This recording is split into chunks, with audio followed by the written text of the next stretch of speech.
What is up, YouTube? I'm Devon DaVinci, leader of the Renaissance crew, and you're watching DaVinci Reacts. Today we're going to be continuing our Bob Mortimer Would I Lie to You compilation. This is from the same video that was technically requested. They didn't specify a video, they just said Bob Mortimer Would I Lie to You, so I'm continuing that. If you want to see some more reactions, I'll have a thread up on Patreon, which, by the way, I forgot to put the movie request thread on Patreon, so that'll be coming up around the time this comes out. So hopefully if you want to go and recommend a movie for Patreon, that's where you'll go to. Also, I have a thread that will be for recommending YouTube videos, just like this one. So if you want to go ahead and do that, then feel free to post over there. There should be a post already for YouTube reactions if you scroll down a bit. I think you have to be signed up in order to leave a comment, so it's only $1 if you want to do that. It also comes with over 70 plus videos and 70 plus exclusive reactions to TV shows and movies. So that's something that you can also think about signing up for. But aside from that, let's continue with this. So this is from the same channel, Would I Lie to You?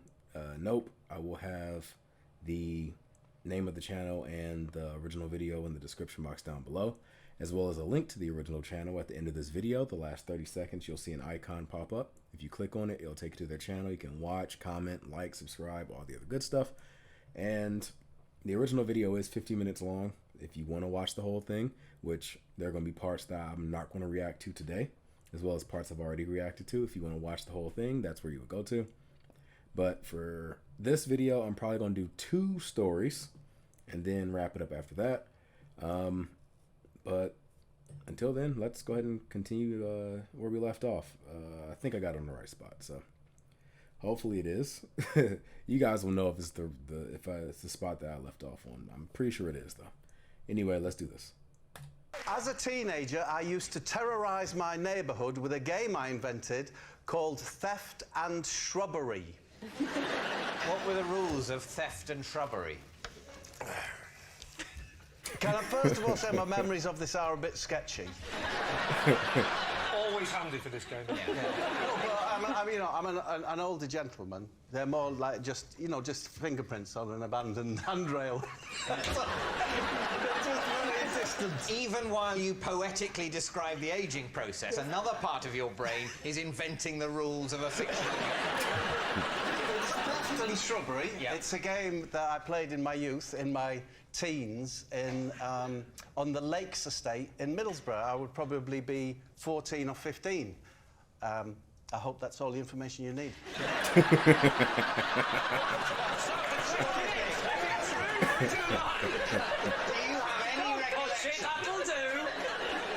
As to what this game involved? Yes, of course. Of course. In which case, I'm satisfied and there's no need to tell me. What were the rules? There would have to be a gang of you. I would usually be with Staver and Bagger. I didn't realise you knew hobbits as a child. Neil Overall, Jerry Dungaree's son. Of course, Didn't take his father's name. hated him. Hated him. So, and Gary Cheeseman would be there. The reason he was called Cheesy is because his mum used to give him a cheese. Do you know the cheese slice? Yeah.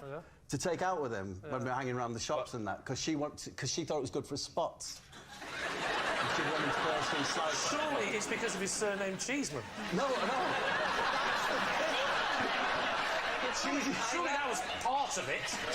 Do you know, Gary Cheeseman What was is a this big lad. cheesy cosmetic? Yeah, And a very big head. Sniper's does it dream, work? they used to call it. He's such a nice... The thing is, he's such a nice lad. And he was a... I love these points in the show where we say, Bob, let's all gather round the fireside and tell us tales of your youth. So the rules of the game, of course you will know. The rules of the game. Theft and... Shrubbery. you forgot the name. Were relatively simple. You had to creep into the that's- back of someone's house and sounds like a true observe the story. family watching the telly or whatever they're doing, yeah? It's getting a bit sinister now, Bob. Yeah, I know. Is this at night? This is on the evening time, yeah. So the family, as it were, backlit by the domestic lighting? It's beautiful. Yeah. And then you'd find one where the curtains were open, yeah? Go to the rear of the garden, and then you'd slowly walk towards the window, right? Try not to disturb them, and you'd chant, increasing the volume as you went. We do beg your pardon. But we are in your garden. And then you gradually get closer and closer to the window, and as soon as you were seen, that's when shrubbery comes in. I thought maybe the shrubbery was them being in the garden, you know, among the shrubs. So where's the theft at? Where's the... Maybe I should stop asking questions. You guys told me don't ask questions with Bob Mortimer. Maybe that's really, really, really good advice. As soon as you were seen, that's when shrubbery comes in. Which was what? You were not allowed to escape via the front of the property. You had to go across all the fences. Because you're teenage, what you're really waiting for is someone to make a noise or give yourself away, so that you all have to go run through all the gardens. That's the shrubbery part. That's the shrubbery What's part. the theft part? The theft is we just always felt that we were stealing something from them. I don't know. Their privacy. Their innocence. So you're going up the garden saying louder and louder, we do beg your pardon, we are in your garden. We do beg your pardon, we are in your garden. You're shouting. How loud? So they are hobbits. These people who are hard of hearing, you can be going, we do beg your pardon, we are in your garden, before they notice you. Yeah. This game can't have lasted, I'm imagining, very long before people kind of rumbled you and... No, it was just one of the games, that we did. It could be theft and shrubbery night. There was another night where we used to take fruit from a fruit vendor's wagon and throw that up in the air and just let it drop on our heads. It tells me you played that quite a lot, Bob. Next time, don't use melons. Cheeseman was very good at it. I'm calling bullshit. So what do you Lies. think, David? Steve, what do you My think? concern is that the details are so utterly believable and sound like they're real that if it wasn't actually a game, he spent an awful lot of time looking through people's windows. coming down on the side of truth. Yeah. I'm gonna say lie. I know it sounds odd, but I just believe it. Sounds like you made up all the details on the fly. Okay, so theft and shrubbery. Bob, truth or lie? I was telling the truth. Oh, wow. This is Michael. I once punched him in the face because I thought he was a ghost. Bob, how do you know Michael? This is Michael, and after cutting his hair, I got a job on a campsite as a hairdresser. And finally, Lee, what's your relationship with Michael? This is Michael. Together, we helped free a donkey that had trapped itself in the cubicle of a seaside toilet. Bob, you cut Michael's hair, and this was on a campsite. Yeah. How did you come to... Because you're not a hairdresser, are you? I'm a hairdresser, David. You previously worked as a hairdresser, had you? I'm from a family, I'm the youngest of 4 boys. And in my family tradition is that the eldest is a priest, then a lawyer, then a teacher, and then a hairdresser. So it fell to me to take up the scissors. I was given my first set of scissors when I was 13. I actually had a pair of scissors when I was younger than that. Were you the 4th child? Yeah, no, it wasn't. It was more for, cutting out bits of coloured paper. Oh, no, these were Japanese steels. These were Yasakis. Right, OK. Is that a name Brady just made up? You were given these hairdressing scissors at the age of 14? Yes. Had you undergone any further training, or just were encouraged to experiment? Well, here's the rub. Because Michael, or Mickey, as you know, Mickey the drink, he's...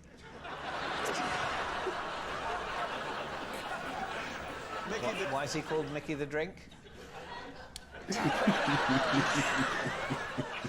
Anyway, so, he was one of the first people that I ever gave a haircut to. as a young boy. He was one of my friends. And then fast forward to 1982. I go to the World Cup in Spain. There was Michael, Billy the Pigeon. Gentle Kenneth. It sound like mobsters. Gentle Kenneth, yeah. Why is he called Billy the Pigeon? Always found his way home. No, he's a pigeon. What is that? Billy the Pigeon. Gentle Kenneth, yeah. Why is he called Billy the Pigeon? Always found his way home. No, he's a pigeon. He said always found his way up. Because he had like a fat chest. We all went to Spain. We were on the campsite for the England fans. I, as always, gave Mickey his haircut.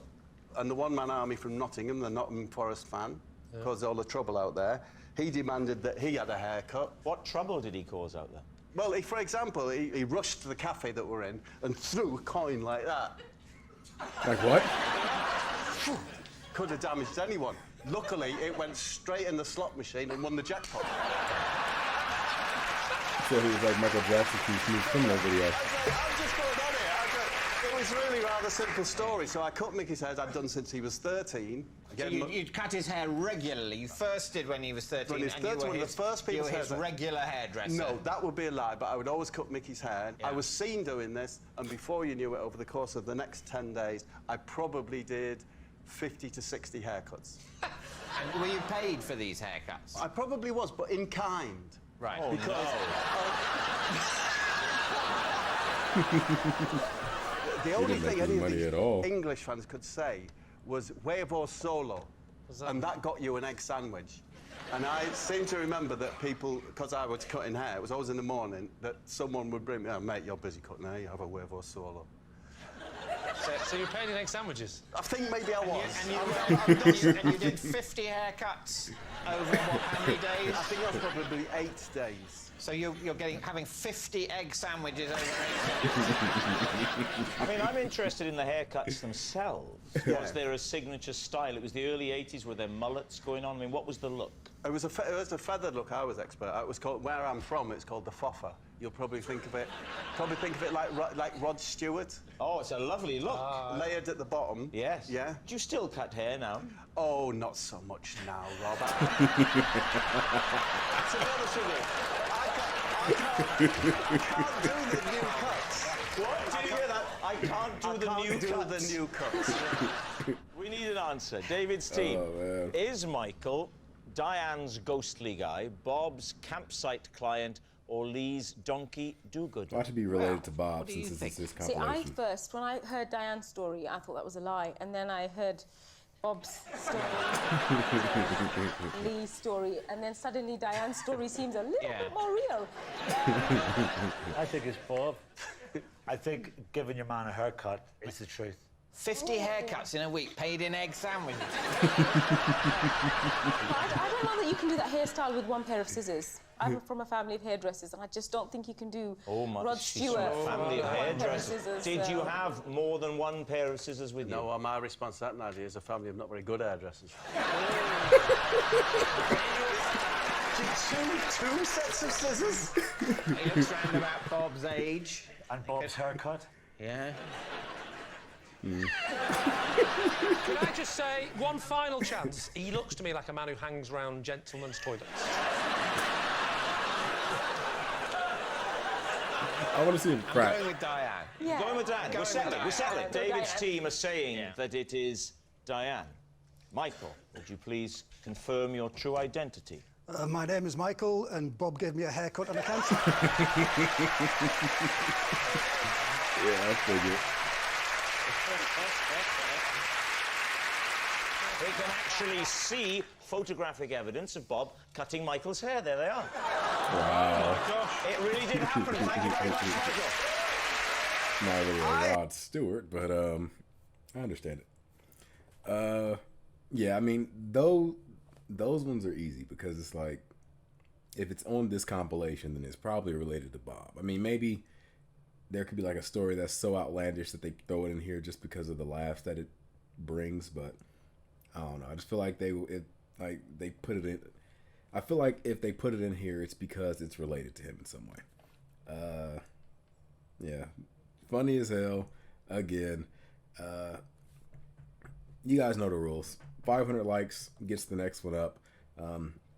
Chances are it'll probably be get a lot of likes initially anyway, so I'll probably just go ahead and pre-record and then just have it sitting on standby or something. Maybe, I don't know, because normally I try to give it a decent amount of time, and it always like gets it like right on day one, and I already have like other stuff that I try to record, and by the time I get to the next one, it's already been some time since the last one came out. So I'm just gonna start just freaking recording them every single damn day, because let's be real, it's probably gonna end up hitting it. But yeah, I gotta raise my damn expectations.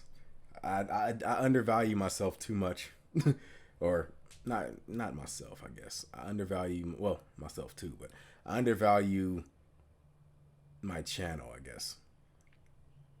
Hopefully this video will get to 500. I think it will, but hopefully if it does, you know, I'll have the next one out. And until then, I'm Devon DaVinci. Hopefully you've been enlightened. I'm gonna give you the deuces, and I look forward to seeing you guys on a future episode. Deuces.